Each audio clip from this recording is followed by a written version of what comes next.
Margaret Walsh had always been a woman who stood her ground. At 72 years old, she carried herself with the dignity of someone who had lived through decades of challenges and emerged stronger each time. Her silver hair was neatly styled, and despite her age, her green eyes held a sharpness that spoke of a mind still razor-keen. Today, however, she felt more nervous than she had in years. The morning sun cast long shadows across the parking lot of Davidson's Gun Emporium as Margaret sat in her burgundy sedan, gathering her courage. She had driven past this store countless times over the past few months, always finding an excuse to postpone this visit. But recent events in her neighborhood had changed everything. 3 break-ins on her street in the past month, each targeting elderly residents living alone, had finally pushed her to make this decision. Margaret's late husband, Robert, had been the one who handled all matters of home security during their 47 years of marriage. He had been a gentleman, but also practical, and had always ensured their home was safe.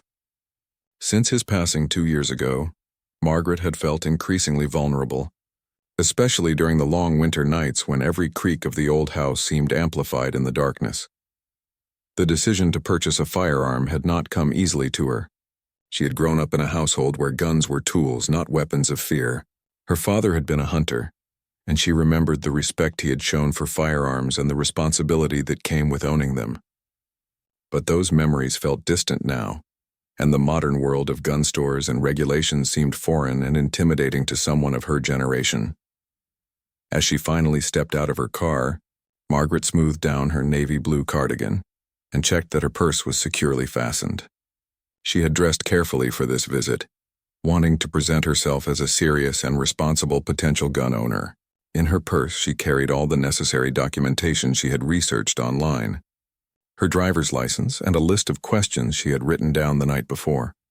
The exterior of Davidson's Gun Emporium was modern and professional, with large windows displaying various firearms and hunting equipment. A sign by the door outlined the store's policies and reminded customers of federal regulations. Margaret took a deep breath and pushed open the heavy glass door, immediately greeted by the sound of a bell chiming overhead. The interior of the store was larger than she had expected, with well-lit display cases running along the walls and several customers browsing quietly. The atmosphere was surprisingly calm and organized, not the chaotic or intimidating environment she had feared. Behind the main counter, she could see 3 employees helping other customers, all of them appearing to be young men in their 20s or 30s. Margaret approached the counter slowly, waiting patiently as a younger customer ahead of her completed his purchase. She used this time to observe the store's operations, noting the careful attention the staff paid to paperwork and the respectful manner in which they handled the firearms. This gave her some comfort, as it aligned with the responsible approach she had hoped to find. When her turn finally came, Margaret found herself facing a young man with short blonde hair and a name tag reading, Tyler. He appeared to be in his mid-20s and had been laughing with his co-worker about something when she approached. As he looked up at her, his expression shifted to one of barely concealed surprise, and Margaret caught the slight exchange of glances between Tyler and another employee. "Can I help you, ma'am?" Tyler asked, though his tone carried a hint of condescension that Margaret immediately recognized. She had encountered this attitude before, particularly since becoming a widow, when young people seemed to assume that her age automatically meant incompetence or confusion. "Yes, I'm interested in purchasing a handgun for home protection," Margaret stated clearly, maintaining eye contact and speaking with the confident voice she had developed during her 30-year career as a high school principal. Tyler's eyebrows rose slightly, and Margaret noticed him glance again at his co-worker, who had paused his own customer interaction to listen. "Oh, okay," Tyler said slowly, as if processing an unusual request. "Have you ever owned a firearm before?" Margaret had expected this question and had prepared for it. "Not personally, but I'm familiar with firearms. My late husband was a gun owner and my father was a hunter. I understand the responsibility involved, and I've done my research on safety and storage requirements." Despite her thorough answer, Tyler's expression remained skeptical. He leaned back slightly and crossed his arms, a posture that Margaret recognized as defensive and dismissive. "Well, firearms can be pretty complicated, especially for someone who hasn't handled them recently. Are you sure you wouldn't prefer something like a security system or maybe pepper spray?" The suggestion hit Margaret like a slap. Here was a young man, probably younger than her own grandchildren, suggesting that she was incapable of learning to use a firearm safely. She felt her temper beginning to rise, but she maintained her composure, drawing on decades of experience dealing with difficult students and skeptical parents. "I appreciate your concern," Margaret replied evenly, "but I've made my decision after careful consideration. I would like to see what options you have for home defense handguns, and I'd like information about training classes and proper storage solutions." Tyler sighed audibly and looked toward his coworker again, this time with an expression that clearly communicated his doubt about Margaret's capabilities. The other employee, whose name tag read Brad, had finished with his customer and was now openly listening to the conversation with a smirk playing at the corners of his mouth. "Look, Mrs. Tyler paused, waiting for her name. "Walsh," Margaret supplied. "Mrs. Walsh, I'm just trying to be realistic here. A lot of people your age think they want a gun until they realize how much training and maintenance is involved. These aren't toys, and if you can't handle the recoil or remember the safety procedures, you could end up hurting yourself or someone else." The patronizing tone was now unmistakable, and Margaret felt her face flush with anger. Around the store, she noticed that other customers had begun to take notice of the conversation, some pausing their own shopping to watch the interaction unfold. The humiliation of being dismissed so publicly because of her age was something Margaret had hoped to avoid. But here she was, facing exactly the kind of discrimination she had feared. "Young man," Margaret said, her voice taking on the authoritative tone she had once used to quiet unruly classrooms, "I am a responsible adult with all my faculties intact. I am not asking for your opinion on whether I should purchase a firearm. I am asking to see your inventory so I can make an informed decision."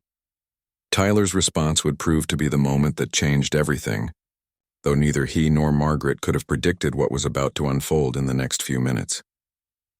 Margaret looked directly at the well-dressed man, recognizing an opportunity to finally receive fair treatment. Her years as a school principal had taught her to identify genuine authority when she saw it, and this man clearly commanded respect from the store employees in a way that suggested he was more than just another customer. "To be honest, sir," Margaret began, her voice steady and clear, "I came here as a customer hoping to purchase a handgun for home protection. Instead, I've been subjected to age discrimination and condescending treatment that I would never have tolerated in my workplace." Tyler's face went pale as Margaret continued. "These young men have spent the last 15 minutes telling me that I'm too old, too weak, and too incompetent to own a firearm safely. They've suggested that I should go home and think about it more, implied that I need my family's permission to make my own decisions, and generally treated me as if my age automatically disqualifies me from exercising my legal rights as an American citizen." The man's expression grew increasingly serious as Margaret spoke, and she could see his jaw tighten with what appeared to be controlled anger. He turned his attention to Tyler, who was now shifting uncomfortably and avoiding eye contact. "Tyler," the man said, his voice deceptively calm, "is this an accurate description of how you've been treating this customer?"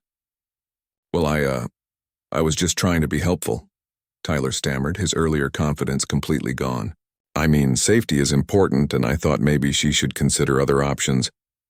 "Other options?" the man interrupted, his voice taking on a sharper edge. "What other options did you suggest?"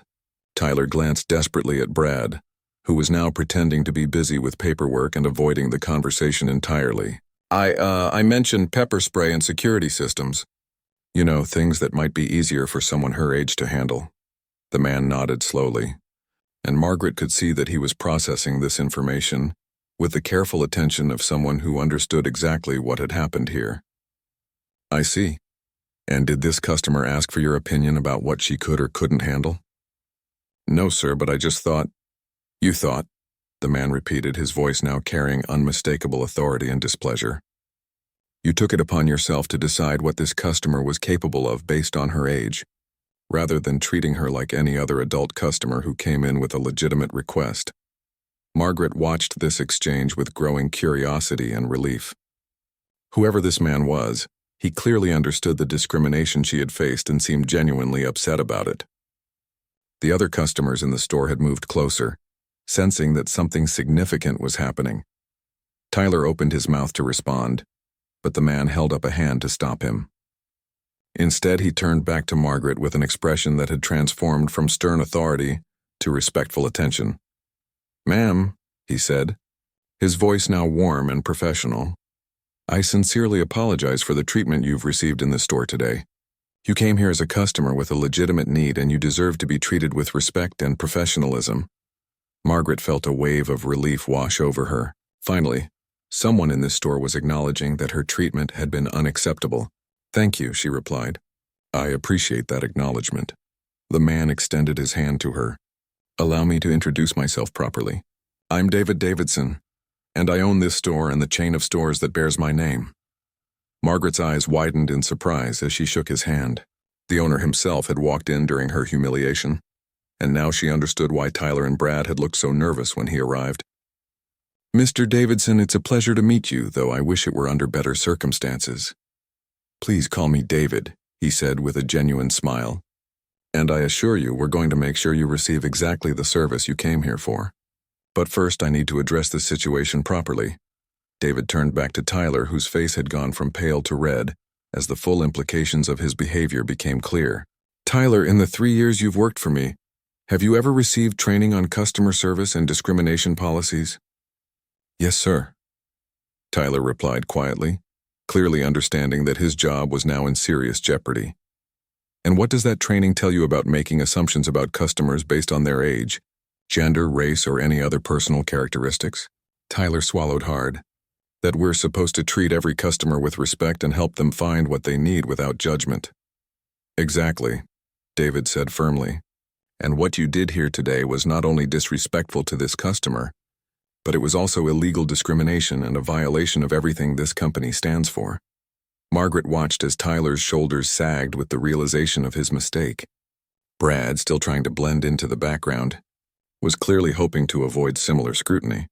But David's attention soon turned to him as well. "Brad, you were actively participating in this discrimination and encouraging Tyler's behavior. Do you have anything to say for yourself?" Brad mumbled something inaudible, but David wasn't finished. "Both of you need to understand that this behavior is completely unacceptable and will not be tolerated in any of my stores. You've embarrassed this customer, embarrassed this company, and failed to uphold the basic standards of human decency that should guide every interaction you have." The store had become completely silent, with everyone present understanding that they were witnessing a significant moment. Margaret felt a sense of vindication that she hadn't expected when she walked in that morning. David turned back to Margaret with a completely different demeanor. "Ma'am, if you're still interested in making a purchase today, I would be honored to personally assist you in finding exactly what you need. I have over 20 years of experience in firearms retail, and I can promise you the respectful, professional service you should have received from the beginning." Margaret smiled for the first time since entering the store. "I would very much appreciate that, David. I came here with specific needs and questions, and I'd like to explore my options properly." "Excellent," David replied. "But first, I think these young men have something they need to say to you." Tyler and Brad both looked mortified, but David's expectant gaze made it clear that an apology was not optional. Tyler stepped forward first, his face burning with shame. "Ma'am, I'm truly sorry for how I treated you today. You were right to call out my behavior, and I had no right to make assumptions about what you could or couldn't do. I was completely out of line." Brad followed with his own apology, though Margaret could tell it was less sincere than Tyler's. Still, the public acknowledgement of their wrongdoing was important, and she could see that other customers in the store were noting how the situation was being handled.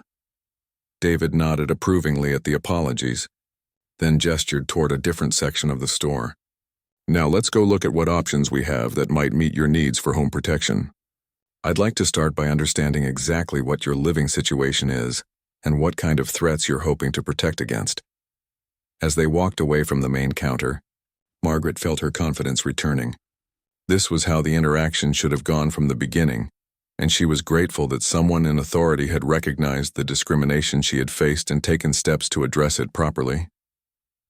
David Davidson led Margaret to a quieter section of the store, away from the main counter where Tyler and Brad remained, both looking thoroughly chastened. This area featured comfortable chairs and a small table, clearly designed for more detailed consultations with serious customers. Margaret appreciated the change of environment, as it allowed her to collect her thoughts and focus on the original purpose of her visit. "Please have a seat," David offered, pulling out a chair for her with the courtesy that had been notably absent from her earlier interactions.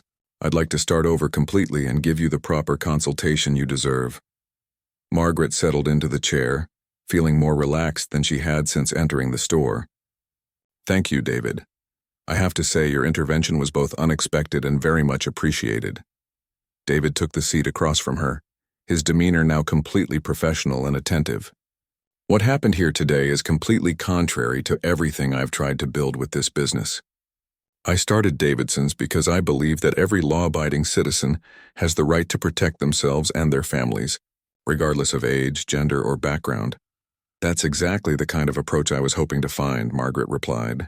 "I did quite a bit of research before coming here, and your store had excellent reviews for customer service and expertise." "I'm glad to hear that, though I'm obviously disappointed that today's experience didn't live up to those reviews," David said seriously. "Tell me about your situation and what brought you here today." Margaret appreciated his direct, no-nonsense approach. "I'm a widow living alone in a house that my husband and I shared for over 20 years. In the past month, there have been 3 break-ins in my neighborhood, all targeting elderly residents. The police have increased patrols, but I've realized that I need to take more responsibility for my own protection." David nodded thoughtfully. "That's a very reasonable response to the situation you're facing. Have you given thought to what type of firearm might best suit your needs?" "I've done some research online, but I wanted professional guidance," Margaret admitted.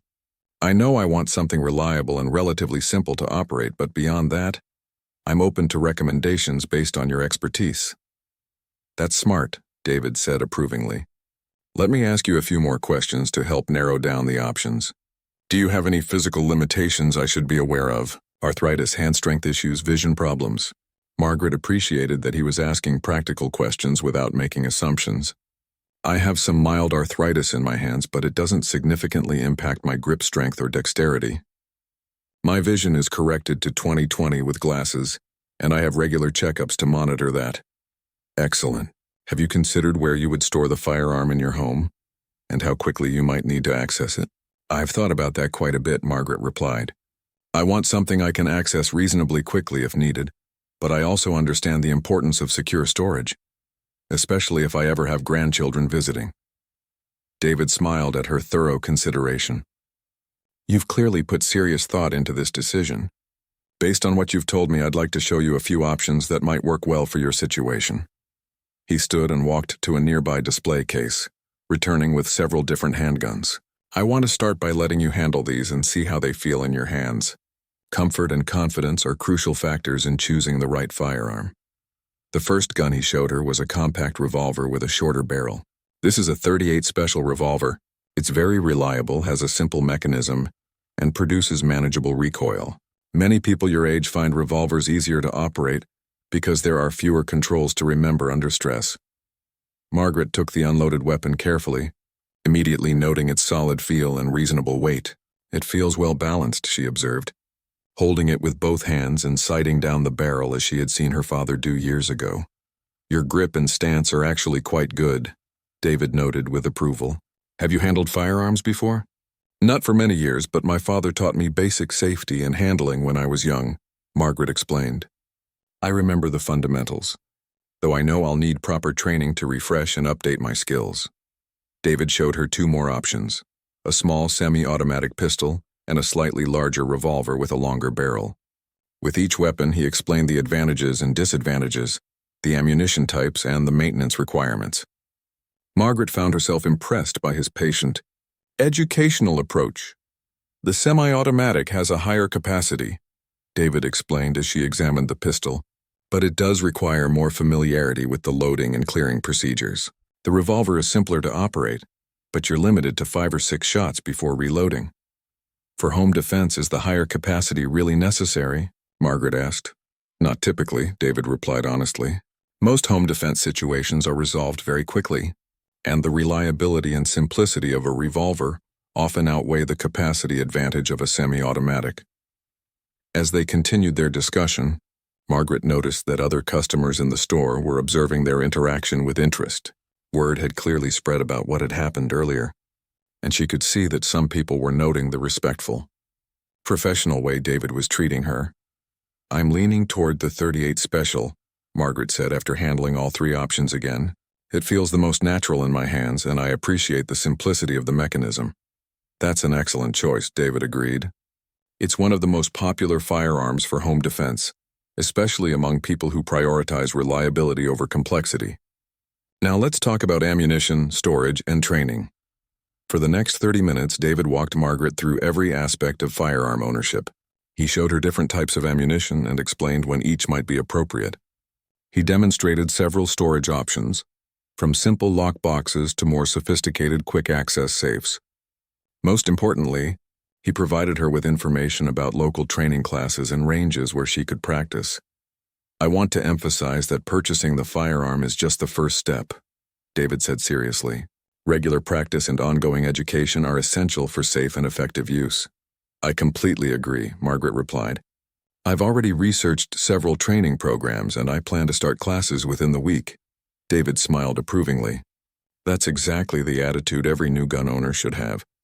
You're taking responsibility for your safety while also taking responsibility for proper training and safe handling." As they concluded their discussion, David began preparing the necessary paperwork for Margaret's purchase. "Now, I need to let you know that there will be a background check, which typically takes a few minutes, and depending on your state's laws, there may be a waiting period before you can take possession of the firearm." "I understand," Margaret said. "I researched the legal requirements before coming here." "Perfect. Let me get the paperwork started." David paused and looked at her seriously. "Margaret, I want you to know that what happened here earlier will not happen again. I'm going to be implementing additional training for all my employees to ensure that every customer receives the respect and service they deserve." Margaret nodded appreciatively. "I hope this experience can serve as a learning opportunity, not just for your staff but for the industry as a whole. Age discrimination is unfortunately common in many businesses, and it shouldn't be tolerated anywhere." "You're absolutely right," David agreed, "and I want to personally ensure that your experience from this point forward exceeds your expectations." As David began processing Margaret's paperwork, the atmosphere in the store had completely transformed from the tense, uncomfortable environment she had encountered earlier. Other customers were now approaching with respectful curiosity, and several had quietly expressed their approval of how David had handled the situation with his employees. "Mrs. Walsh," said an elderly gentleman who had been browsing nearby, "I just wanted to tell you how impressed I was with the way you handled yourself earlier. My wife has been considering a similar purchase, and after seeing what happened today, I feel much better about bringing her here to speak with Mr. Davidson directly." Margaret smiled at the kind words. "Thank you. I think it's important for all of us to stand up when we encounter discrimination, regardless of our age." David looked up from the paperwork with a pleased expression. "That's exactly the kind of reputation I want this store to have.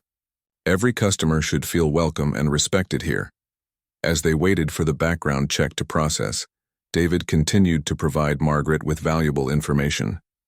He gave her a detailed care and maintenance guide for her chosen revolver, along with contact information for several local instructors he personally recommended. "I'd particularly suggest Sarah Martinez at the Precision Training Center," David said, handing Margaret a business card. "She specializes in working with new gun owners and has a lot of experience with students who are returning to firearms after many years. She's patient, thorough, and excellent at building confidence." "That sounds perfect," Margaret replied, tucking the card into her purse. "I want to make sure I'm as prepared as possible." David's computer chimed, indicating that the background check had been completed successfully. "Excellent news," he announced. "Everything came back clean as I expected it would. Now, depending on your state's requirements, you may be able to take the firearm with you today, or there might be a waiting period." After checking the local regulations, David confirmed that Margaret could indeed take possession of her purchase immediately. "However," he added, "I'd recommend waiting until after your first training session before loading it. That way you'll have proper instruction on loading, unloading, and basic handling procedures." "That makes perfect sense," Margaret agreed. "I'd rather be overly cautious than take any unnecessary risks." As David prepared the final paperwork and began gathering Margaret's purchase, Tyler approached hesitantly from the main counter. His earlier cockiness had been completely replaced by genuine remorse, and it was clear that David's intervention had made a lasting impression on him. "Excuse me, Mrs. Walsh," Tyler said quietly. "I wanted to apologize again for my behavior earlier. Mr. Davidson has made it very clear how wrong I was, and I wanted you to know that I've learned from this experience." Margaret studied the young man's face and could see that his apology was sincere. "I appreciate that, Tyler. We all make mistakes, and the important thing is learning from them. I also wanted to ask," Tyler continued, "if you wouldn't mind me observing while Mr. Davidson finishes helping you. I'd like to learn the proper way to assist customers like yourself in the future." David looked to Margaret for approval before nodding. "That's an excellent idea, Tyler. Mrs. Walsh, would you be comfortable with that?" "Of course," Margaret replied. "Education benefits everyone." For the next few minutes, Tyler watched attentively as David completed Margaret's transaction with professionalism and courtesy.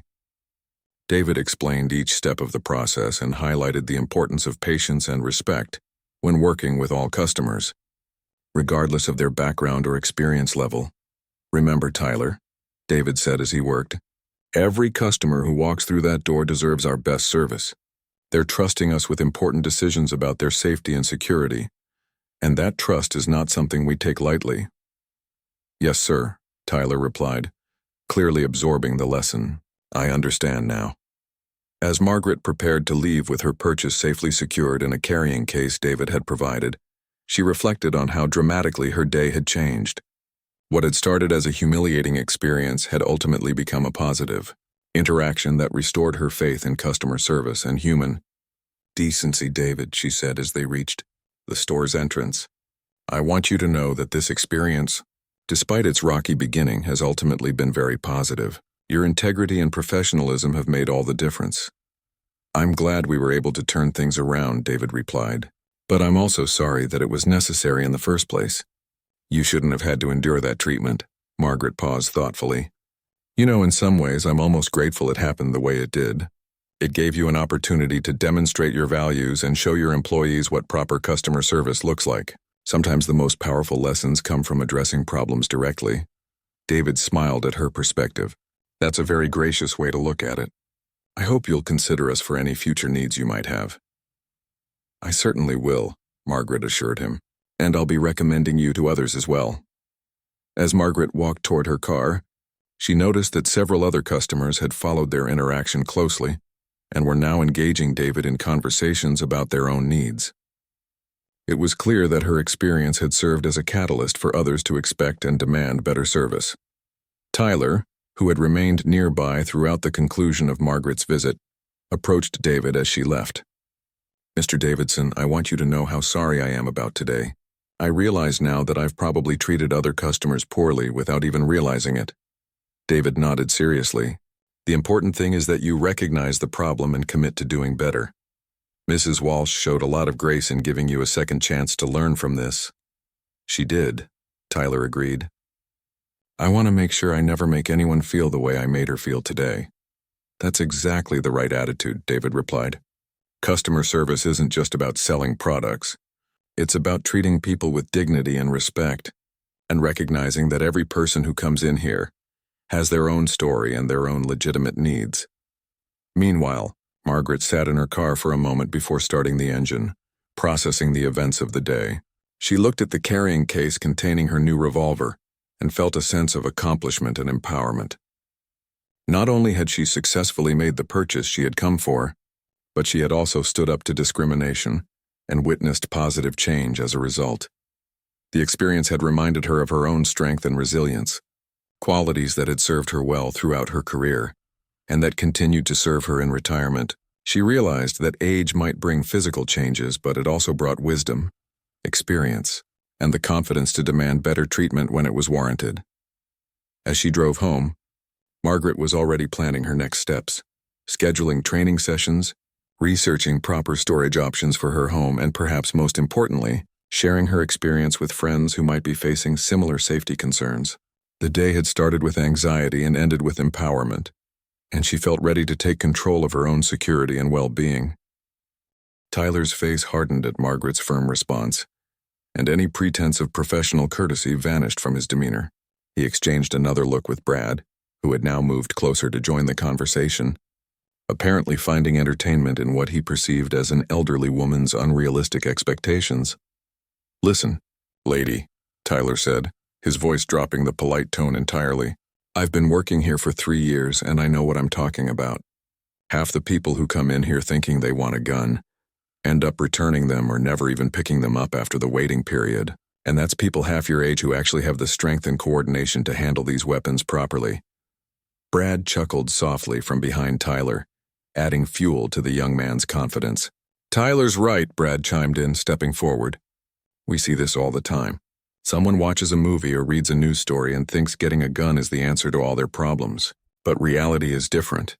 These firearms have serious kick to them, and if you can't maintain a proper grip—" "I could get hurt, yes, I understand that," Margaret interrupted, her patience wearing dangerously thin, "which is exactly why I plan to take proper training classes and practice regularly. I'm not some foolish old woman who thinks owning a gun magically makes me safe. I want to learn how to use it correctly and responsibly." Tyler let out a short laugh that made Margaret's blood boil. "Training classes? Ma'am, with all due respect, most of those classes are designed for people with better reflexes and hand-eye coordination. At your age, your reaction time just isn't what it used to be. You'd probably be more of a danger to yourself than to any intruder." The comment drew a few snickers from other customers who had gathered nearby, ostensibly browsing but clearly listening to the exchange. Margaret felt the humiliation wash over her in waves, but underneath the embarrassment a familiar fire was building. It was the same feeling she had experienced decades ago when school board members had questioned her ability to handle difficult students, or when male colleagues had suggested she wasn't tough enough to be a principal. "Furthermore," Tyler continued, apparently emboldened by the audience, "even if you could learn to shoot it, what happens when you're startled awake at 3 in the morning? Do you really think you'll remember all your training when you're scared and confused? Most people freeze up and then the bad guy just takes the gun away from them." Margaret's hands clenched into fists at her sides, but she maintained her composure. "Young man, I spent 30 years dealing with teenagers who thought they knew everything about the world. I handled gang members, drug dealers, and parents who wanted to blame everyone but themselves for their children's behavior. I think I can manage to learn proper firearm safety." Brad whistled low under his breath. "Whoa, we've got a tough one here, Tyler. Maybe she thinks this is like one of those action movies where the grandmother saves the day." The mockery in his voice was unmistakable, and Margaret felt her face burning with embarrassment and anger. Around the store, she could see other customers watching with varying expressions of amusement, sympathy, and secondhand embarrassment.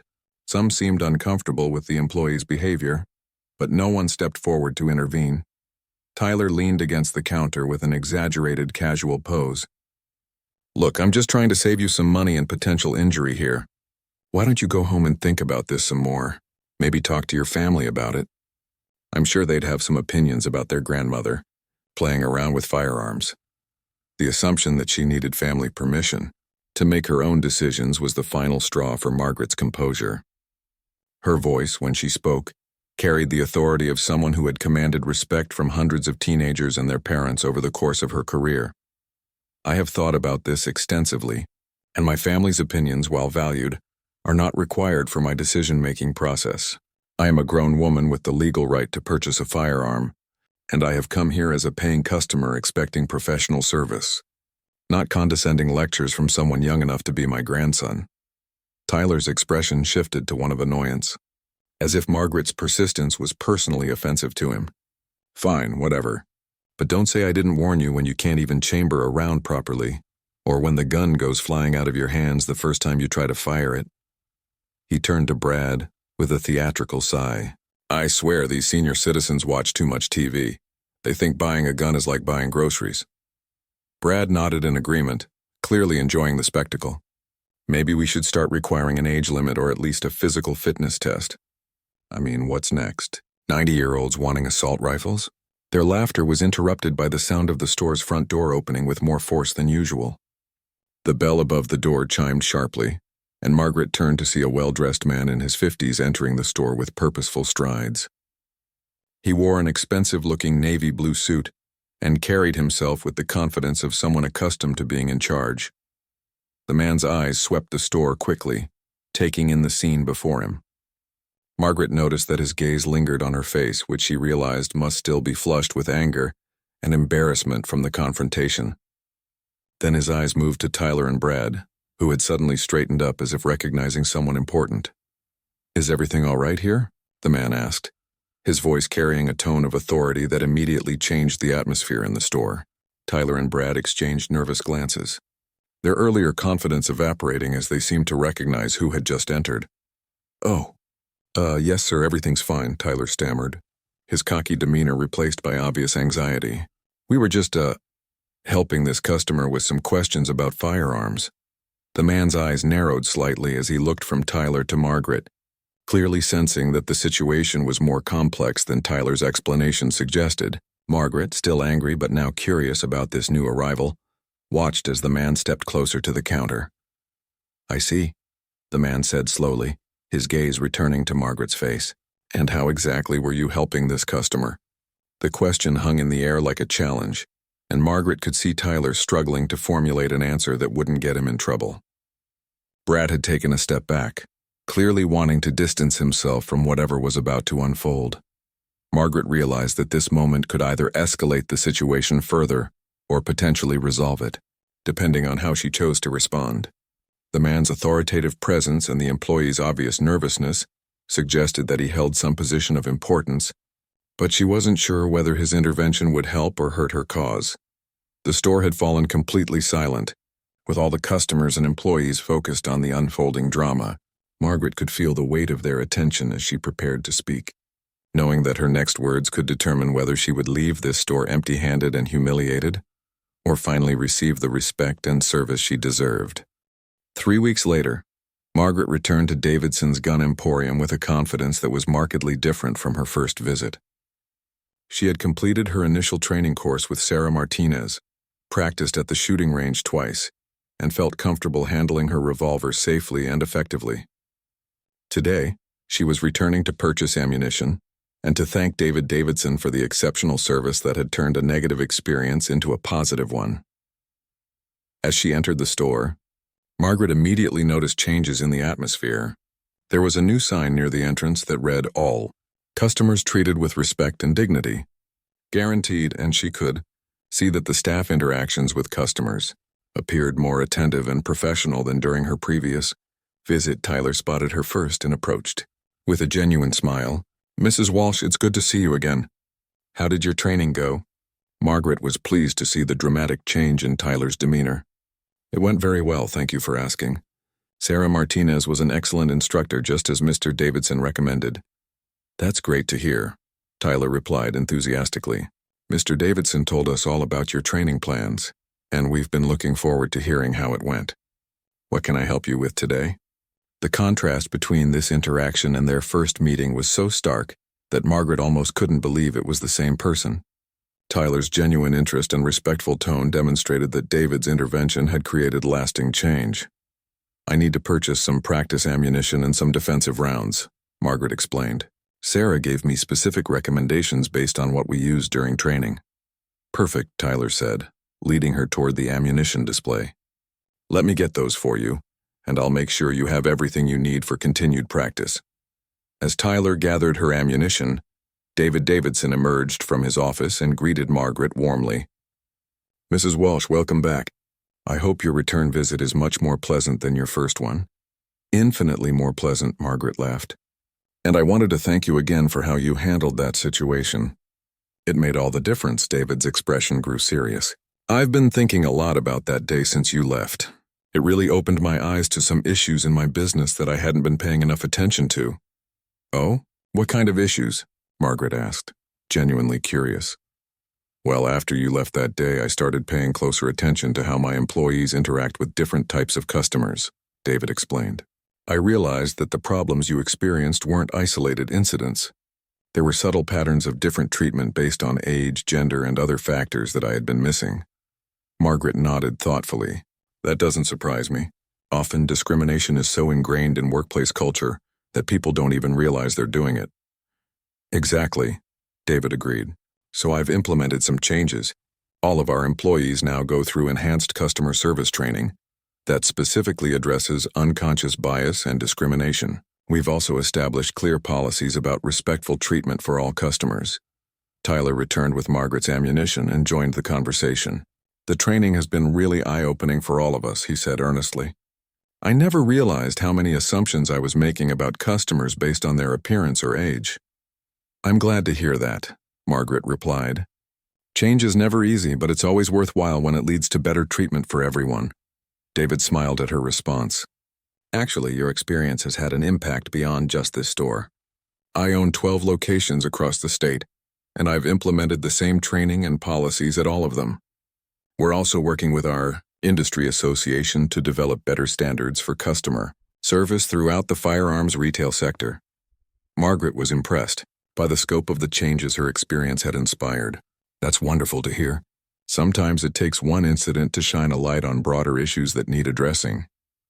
Speaking of broader impact, David continued, I've had several other customers tell me about similar experiences they've had at other stores.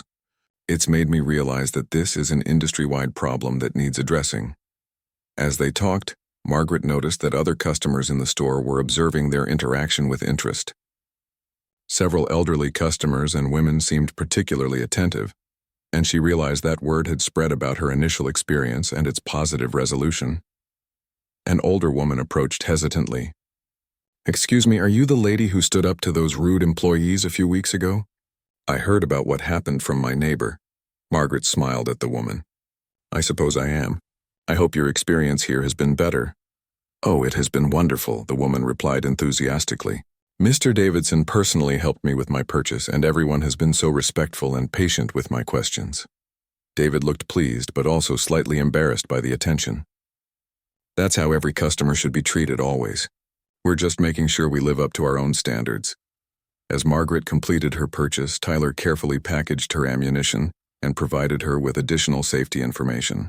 Mrs. Walsh, I want you to know that helping you today has been a privilege. I've learned so much from that day 3 weeks ago, and it's made me a better employee and a better person. I'm glad something positive came from that difficult experience, Margaret replied. Growth and learning can come from the most unexpected situations. Before leaving, Margaret asked to speak with David privately. I wanted you to know that this experience has had a positive impact on my life beyond just the firearm purchase, she told him. Standing up for myself that day reminded me of my own strength and capabilities. It's encouraged me to be more assertive in other situations where I might have previously remained silent. David nodded understandingly. I'm glad to hear that. No one should have to accept disrespectful treatment, regardless of their age or any other factor. I've also been sharing this story with friends and family, Margaret continued. Several of my friends have been considering similar purchases but were hesitant because of concerns about how they might be treated. Your store's reputation in our community has grown significantly because of how you handled this situation. That means more to me than you know, David replied sincerely.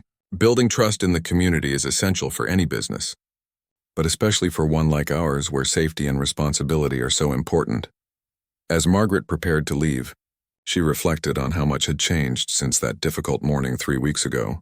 What had started as a humiliating experience had become a catalyst for positive change, not just in her own life, but in the business practices of an entire chain of stores and potentially throughout the industry.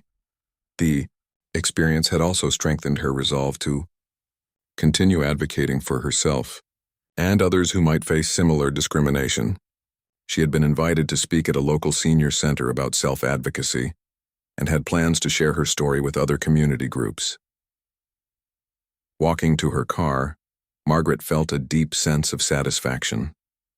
She had not only achieved her original goal of purchasing a firearm for protection, but she had also created positive change that would benefit countless other customers in the future. The experience had reminded her that age brings wisdom and strength, not weakness, and that standing up for what's right can have far-reaching positive consequences. As she drove home, Margaret smiled at the thought of her next visit to the range. She was looking forward to continuing her training and maintaining her newfound sense of empowerment and security. The elderly woman who had entered that gun shop 3 weeks ago feeling vulnerable and anxious had emerged as someone who refused to accept discriminatory treatment and who had the courage to demand better for herself and others. The transformation was complete, and Margaret Walsh had proven that respect and dignity should never be determined by age, but by the content of one's character and the strength of one's convictions.